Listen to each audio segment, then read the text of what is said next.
Many his age, Brian Campbell says he grew up an iPad kid, playing a lot of video games. You about to lose anyway, it don't matter.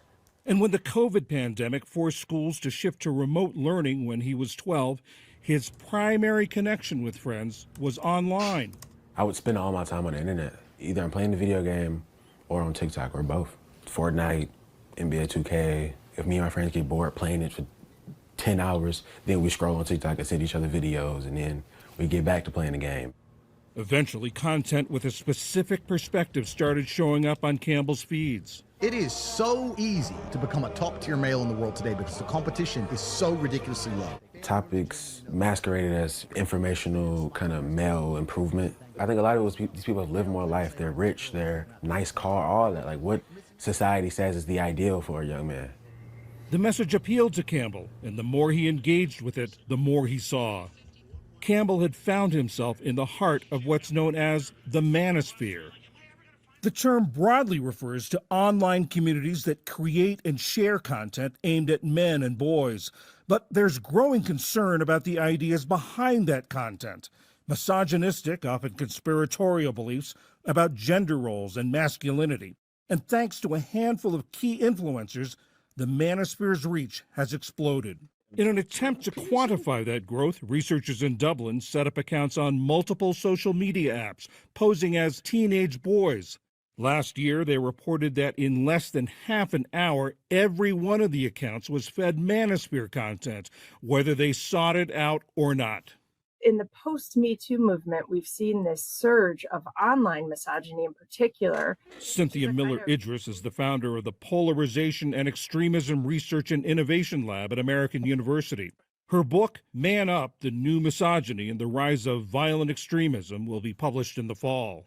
They land on an influencer who's offering them often very tangible and real help that makes a difference, right? Like get 8 hours of sleep and drink water and get to the gym. And they package that with scapegoating of women or treatment of women or an idea of success as being, dominant. And so, your life is improving while you're starting to believe this other stuff.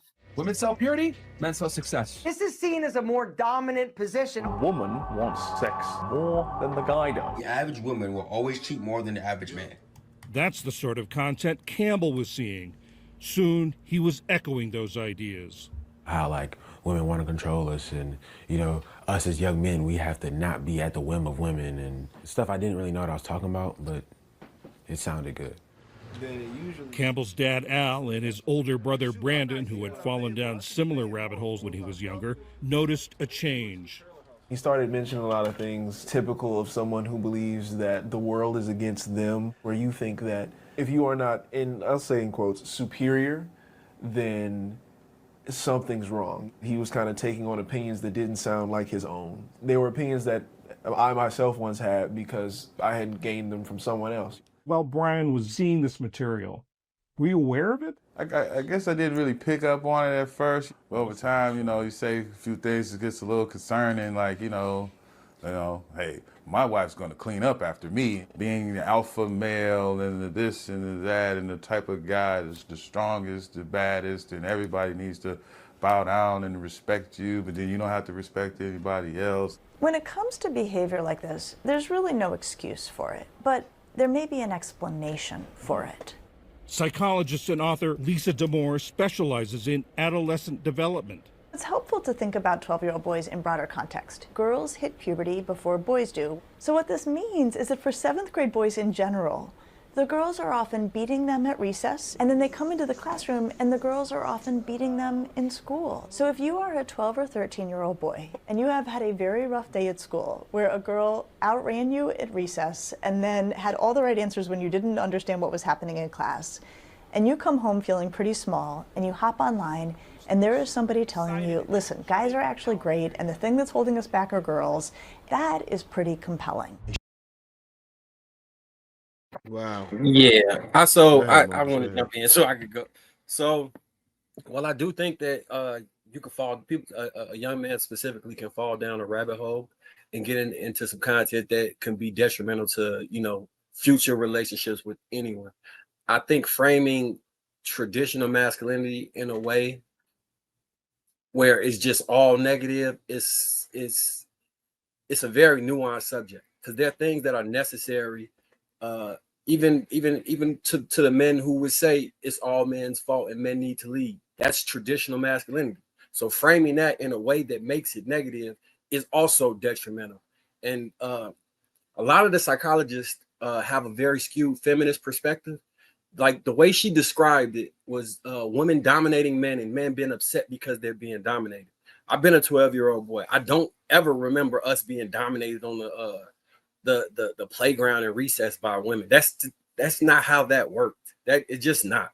Even if we're maturing through puberty slower than them, we're still biologically larger for the most part, except for a small niche of boys that may get dominated by everybody, right? Very, very small. But on average, men are typically going to be stronger, larger, and faster. So that point doesn't really resonate. Now, as far as going in and the girls know the answers to the questions, that may occur. That may actually be what's going on. But she's framing it in a way that makes men seem like the only reason they're gravitating towards this is because they're losers. And I don't think that's what's happening. I think that the way society views traditional masculinity is with such a negative lens, specifically informed by feminism, that it's trying to put men in a box to be men that essentially will not be respected along the lines of a family. All right. Bo, I know you were about to speak before we went off. Go ahead and go. It's really crazy to me that that's probably what a lot of men heard. And I get it. It doesn't sound good to the men. But if I'm being honest, a lot of that was true. The manosphere is affecting relationships currently. I lost my last relationship because that man started acting and speaking exactly like this manosphere. So much so that after 4 years, he had to ask me, "Do you even like men?" What? Never have I given him an inkling of an idea about that. And it came out of nowhere because we were good until that last year when I started hearing the content he was listening to. The manosphere is really affecting men and how they treat women. They become extremely paranoid about how women feel about them. I didn't understand it. And a lot of women are not understanding this traditional like masculinity. And that's fine for y'all. But when it comes to the person that you are dealing with, you have to understand that women are not a monolith. You all come on this panel every single week and you talk about women as if they're a monolith, as if that there's this specific box that we fit into, unless it's the box that you like. We all fit into this other box, because if it's not what you recognize, if it's not what you like, then all of us got to be 304s and we're unloyal and we disturb your peace and all of that. Men who are a part of the manosphere do not know how to look at people as individuals and make judgment calls off of the entire person and not just, because men do it to me. Oh, she got locks, she burned incense, she got waist beads, she got tattoos. She goes over there. What? Like, you don't know me. And so you all label women just based off of what you see, because that's what you dealt with. That was that woman. That ain't got nothing to do with me. And so if you're constantly bringing your past into the future, then you're going to constantly be experiencing your past. That is what the manosphere does to men. It's harmful to your relationships and your interactions with women. Oh, is there content that specifically centers itself around how bad men are and that men are the problem with society? Yes, I was gonna speak on that. Go ahead, Bo.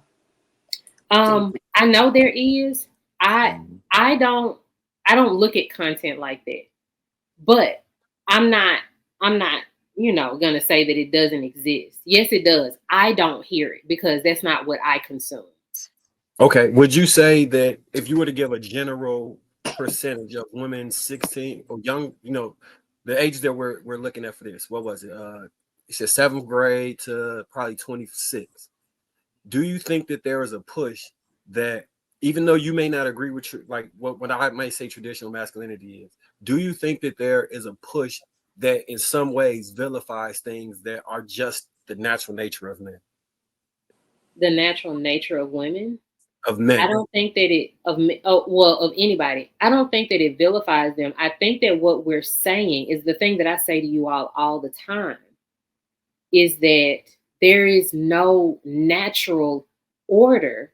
There is social order, and that can change at any time. Now, if we're talking about biologically, that's something completely different. That's scientific. But a lot of the things that you all talk about are completely socialized. It's made up, and you can change it at any time. Got it. All right, we're gonna get Lady Di in there, then push, and then we're gonna circle around. To Bo, what I don't listen to manosphere or anything like that. I'm just hearing certain things. So what is made up that you heard that you don't like, and they keep changing? Can you give me an example of that so I can respond to you? What are you talking about? Socially? Yeah. The last statement you said a lot of the things they say is made up. Like what? What are they saying? I mean, a lot of things about being masculine is made up. Everything about being masculine is made up. Everything about being feminine is made up. What is not made up is I have female reproductive organs. I have, I can't change anything physically about myself without getting on a table and having someone do surgery. What I'm saying is everything else is literally made up. It's made up that men are stronger than women. A lot of men are stronger than a lot of women, but that's not true across the board. There's a lot of things that are just like men are supposed to be assertive. Men are supposed to be dominant. Men are the leaders. Men are supposed to lead the household. Like all of that is made up and can change at any given moment because every man is not that. When you say can change at any moment, what do you mean? It's not a hard line. This is not something I can't change that I am a female, but a man can change that he is not the head of the household. At any given point, like this is not it's not impossible to do that, but it is impossible for me to not be a female, is what I'm saying. Okay. So none of that makes sense. All right, so it's just I'm just trying to get where you stand. So you're like scientifically, right? Men and women, you're saying men it could change. They're not stronger than women. Women can be stronger than men. But the overall point we're saying, I guess you're saying, is that because they're saying this, you feel like it's made up. But we all know that men are stronger than women. Majority of men are stronger than women. Mostly all men are stronger than women, though. So those were the words that I said. Problem is, I don't all right. Those were the words that I said. I'm not disagreeing with that. I'm just saying that is not true across the board. There are a lot of things that are true across the board that no matter what, these are hard differences. But there are very few of them, is what I'm saying. I'm just saying that there are flaws in every single thing. And there are. So there's a lot of things that can change, though. So I'm trying to see why you discrediting a whole platform because things can change. Like a whole bunch of shit could change. I don't get it. Yes, but the rigidity of the manosphere. So am I the only one? Like, I'm crazy. I'm the only one that sees the rigidity of the manosphere. It's everything is extremely rigid, and everything is in a box, and everything has to have a label on that box. You know you're not the I only one. think the manosphere can be closely compared to the feminist movement, right? They both started with something positive in mind. They're educating, they're trying to change and uplift a group of people who felt that they were disenfranchised or didn't have the same opportunities as their counterparts. And what happened is then you get extremists in those groups and they start pushing an agenda that then inevitably hurts, right, the overall mission rather than actually feeding into it, right? With feminism, now we got way more households where there are women without fathers and they having kids and they feel like they don't need men and they don't have to push. You got the modern woman. And then with these manospheres, as a person who actually takes time and listens to them, right, and actually watches some of these people, they constantly push that all women are hoes, that you got to make money. And if you have money, then that's all you need. And you can get any picking of the litter. It doesn't matter where they are or what's going on. They take the value away from women and look at them as only an object. So and as long as you attain that object, then you're good. So both of them are a problem. But I do feel like, especially with these younger generations, since all they do is spend their time on social media and they don't have a lot of real life interactions with people, it can be extremely detrimental for both women with feminism and the modern woman movement and for men with these misogynistic conversations. So for the feminists saying that they don't need men, that's good, you think, Ty? No, what I just said is that neither one is good. I get you. I'm just trying to, I get that. I'm just trying to understand, like, for you, like, feminists is saying they don't need men and then they can have babies without men, right? They can get sperm and all this stuff. What is wrong with they don't that? need no man raising the kids. And then for manosphere, from what the point that you made, they're saying that women are hoes. They're saying basically what they're seeing and what women are portraying is hoe-like behavior, hence the video we was watching earlier. So I'm trying to see what you're talking about, women who are taking a whole human out the picture. They don't need this shit. But then the other side is saying these women are doing these things when they are kind of doing that. I'm not saying it's like it's a lot of them doing it. So I'm saying, if that's what they're saying, what is wrong with them saying that? But it's okay for feminist people to just take a whole man out and I don't need you. It's not okay. It's like what I'm saying. Manosphere point, ain't it? Neither one is okay. That's my whole point though, right? This. Say it again. Isn't it proving if that's what you're saying, the manosphere mostly is talking about, wouldn't it be proving the manosphere point? These women are hoes.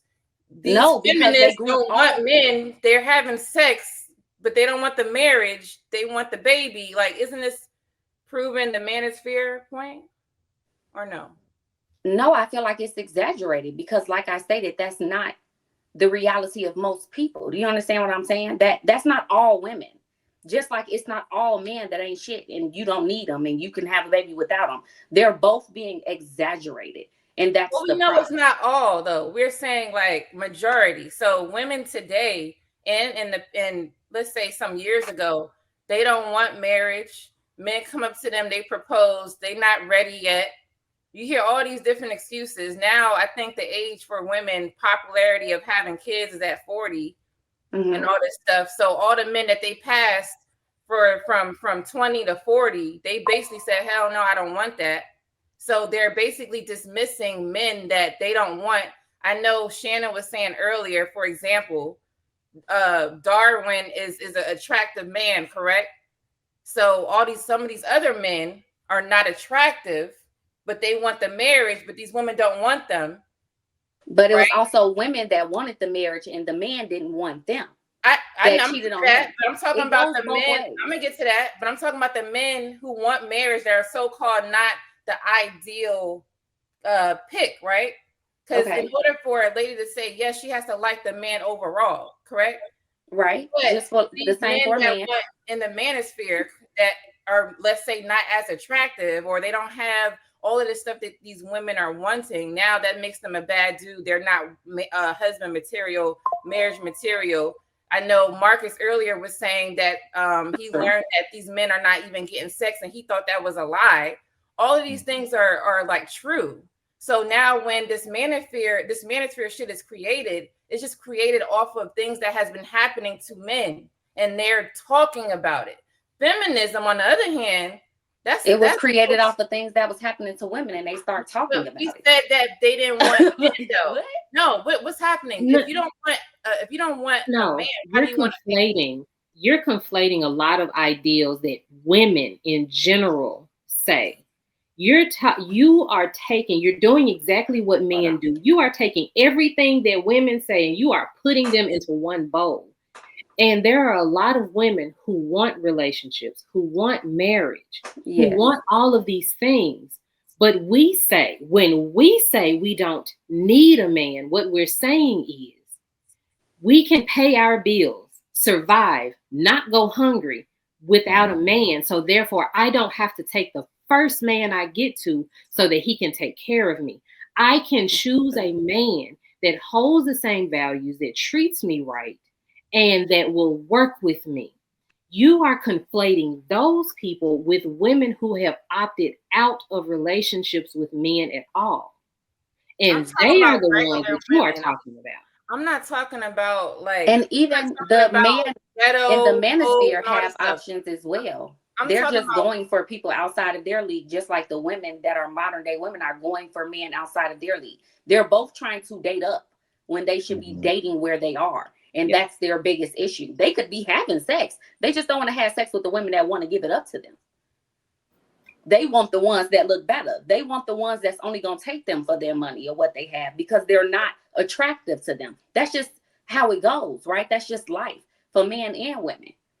Women shouldn't have to take the first thing that's given to them, just like men don't have to take the first thing that's given to them. You have to be equally yoked. My problem, and I think most of the issues that we see within the manosphere and within feminism, is that people are not going for who they're equally yoked for. They think that we always say this with women, they think that their value is higher, but man, they can easily say they're 6 in looks, but if they got a little money, they automatically feel that their value is higher than what maybe the market that's looking at them feels that they are. I hear what you're saying, but I'm talking about women who basically are saying no to marriage. That means that they was in a relationship with a man. Ain't no man that's gonna come up to a random lady and be like, hey, you want to marry me? Obviously, that lady is giving this man attention, and now all of a sudden they don't want marriage anymore, which means that they're using the guy, but they're not ready or equally yoked. So why is she still with him? Why does she still continue? I'm just saying, as the point that you made, why is she still with him on? Why do men stay with women for years and never marry her? I'm not talking about pookies. I'm not talking about pookies because there's men that don't ever get married. That's a whole other person. I'm talking about men. I'm talking about men who want marriage. You talking about pookianas though, and I'm talking about women who want marriage. I'm not talking about the women that's gonna waste a man's time for years and years and years, and then when he proposed, she say no. Like what? That doesn't even make sense. Just like it doesn't make sense for a man to waste a woman's time for years and never propose to her. Ty, if you look at it from a work understanding, ask the same question: how is a person able to work years and years for a company under the table without getting a contract or a W-2 or whatever, and still it's the benefits, right? And not have any benefit. And well, all he's doing is getting paid. The benefit is paid. You don't get nothing. You only get money. You don't get no. You have to be on the. You have to be an employee, a registered employee, and able to get all of the tax benefits, health benefits, whatever. Right. So the answer is they get money. Who's working there doesn't feel the need to be on the contract like the rest of the employees. So it goes the same for both men. So they can either walk away from that though, situation or demand that hiring agency or that employer that hire them full time or give them a salary. All I'm saying is it goes for both sides. Lady Di was asking me, why is it women that do this? It's men that do it. They're both choosing to not get any benefits. and to work for the job. Like But that, if we I don't understand. but if we want to go back to the topic, I think Push Truth was supposed to go next. I don't want to skip you. No, go ahead, brother. Okay, I was just making sure because Yeah. I'm trying to work on being fair because I've been trying to. Never mind. Anyways, for a lot of young men, and I can say this because I've been doing content just like all the other guys on here in this space for some years now. But for a lot of men, for a lot of young men, the manosphere is playing a role their father never did. When there's no strong male figure at home, they start looking for guidance from men who actually have the wisdom. They look for the guys who have the experience, awareness to teach them how to move in life and how to deal with women from a place that hasn't been corrupted. And a lot of these guys don't want the information or guidance and advice warped by feminist academics, not softened by misandrous talking points, just real unfiltered masculinity. That's why a lot of these young guys are going. And for a generation of boys who grew up without it, that is necessary. But young men, but okay, Trev, you got to mute up.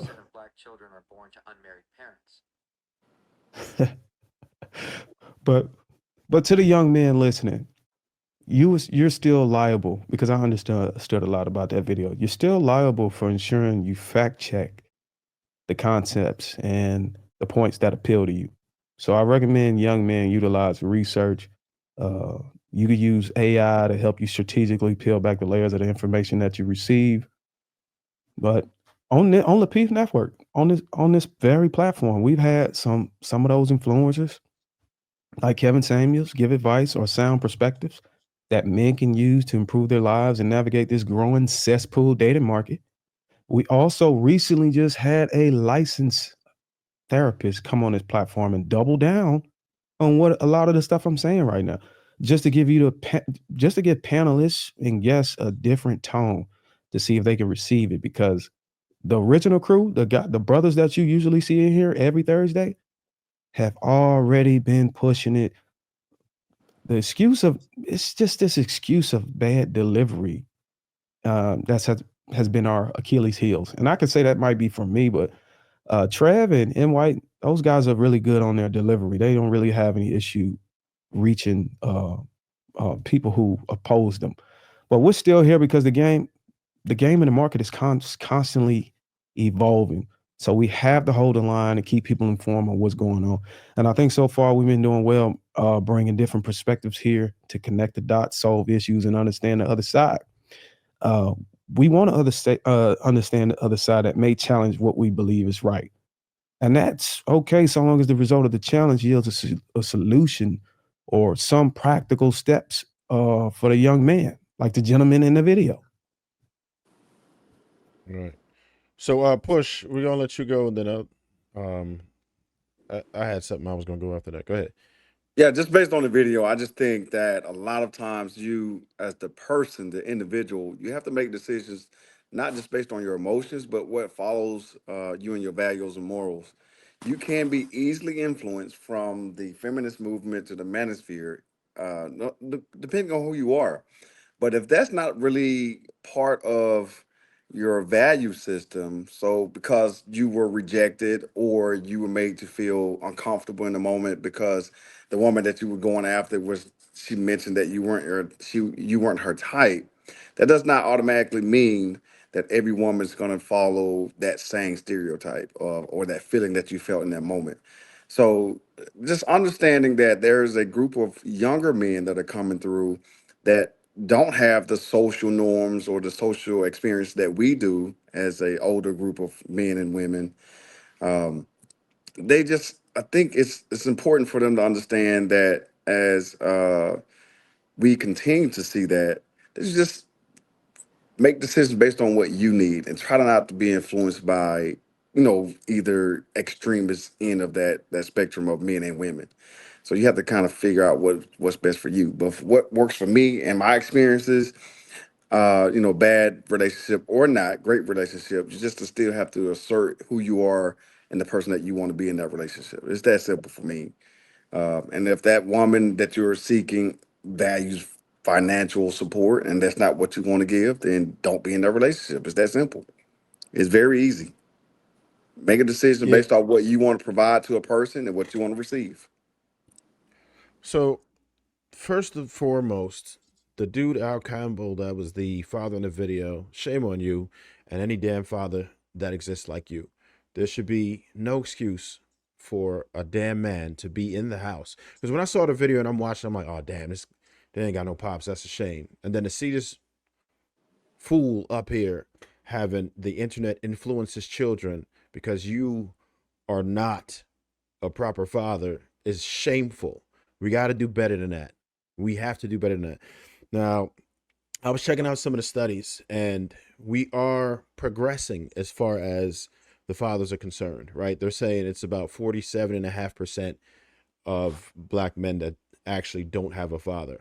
A lot of us are not marrying, so that kind of skewed the idea where people thought it was closer to 80%, but it's about a little less than half of us that don't have the father. That's still way too much, and we got to do better. But at least we're progressing in that form. I do believe that what we're witnessing is an overcorrection.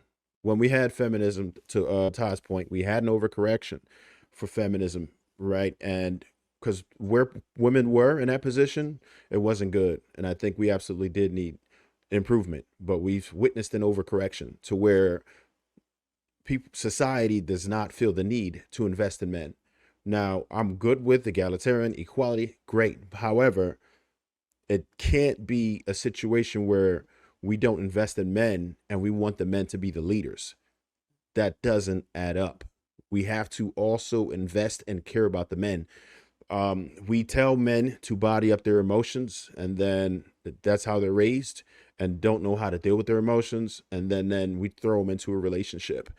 And to Darwin's point, there's a lot of young men who are looking for answers, whether it be them not having fathers, not having the proper influence or whatever.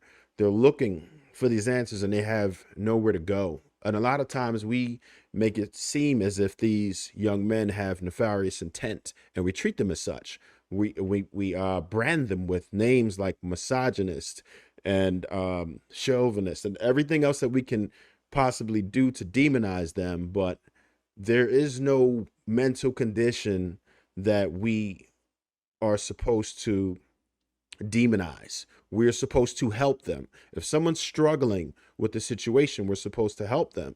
I talk to a lot of these young men and they just don't have the answers. The people who are the millennials, Gen Alpha, and they are struggling. They want to be able to engage with women. A lot of them want wives, but they don't know the first thing about doing it.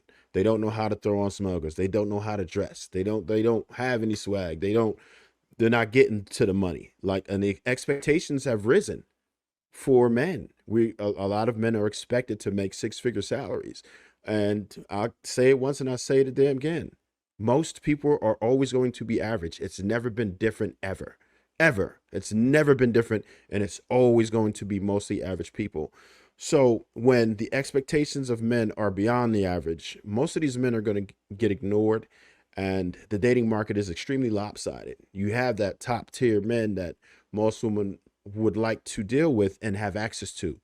And they're pretty much Eskimo sisters. They're sharing these guys, and these guys have an abundance mindset, and they're mistreating women because they're allowed to. I think that first off, women have to hold these men accountable. Don't give these men the access that you do who don't deserve you. If they're not treating you the way that you want, if they're not investing in you, then you probably should shun these men, reject these men, get them out of the dating market if you don't feel like they're going to invest in you. That's part of it. But we also have to help some of these young men because they need the help. Let's not demonize them. Let's try to help them to get to where they do. Like, I try to pour into it. I try to build young men and tell them how to get their finances right, how to get their credit right, how to be more attractive and learn how to treat women so they would appreciate you more. I think that us just shutting them is counterproductive. At some point, we have to pour into these young men if we truly want a better society. Checking is only the first part of it. We also have to pour into these men. We can't just say, damn you effed up, the hell with you. That's just more rejection. What type of result do you think you're going to get from that? At some point, we got to come to a decision like, all right, this is what we're doing. We're going to help these men.